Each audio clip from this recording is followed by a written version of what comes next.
In 2018, I had the chance to travel to Newcastle, England, and it was an opportunity to work with the students from Newcastle Television on multimedia production and advanced video production techniques.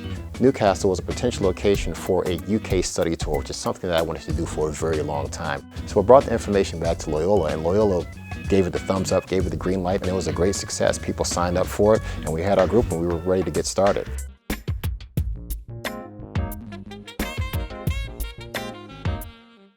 The first day that we got to London, we were all so tired, but we were like, you know what, we're just going to get on a bus and we're just going to see where it takes us. I think it's a fantastic place to start, to get everybody really thinking about what it is to tell a story and how to tell that, but also having a great time exploring an incredible city. We went to the Tower Bridge, which I had never been to, and I thought that was really cool. We went the night before and got really good night shots because the Tower Bridge was lit up. One of the challenges at hand was learning how to do night videography because there's a lot of obstacles that comes with that, learning how to avoid grain but getting high quality photos at the same time. We found out that it was a really good spot for locals walking the bridge, especially when it was more of a sunny day.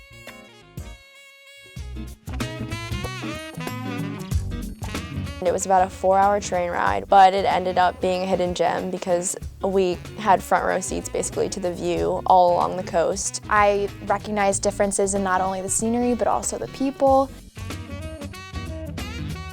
I really liked the vibe of Newcastle, and I know it's a college town, so everything's very close to each other and there's a lot to see. I was really surprised how much I enjoyed my time in Newcastle. The subway system is so easy to use.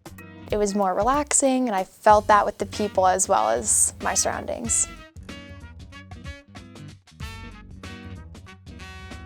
Edinburgh was by far the best.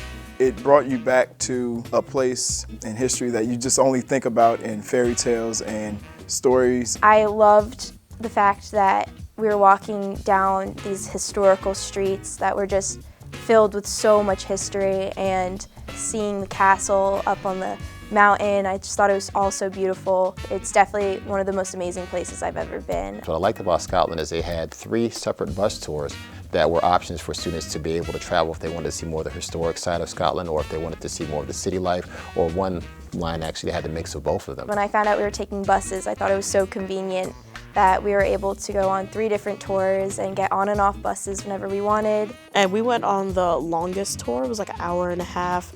So they took you around like every back road, every landmark, every tourist location they could think of. That was probably the best idea, to get around and see the city. And one of the challenges that we had, because we sat at the top of the bus, it was being able to capture good shots while the bus was moving. The trip itself was great. I think it was very well organized.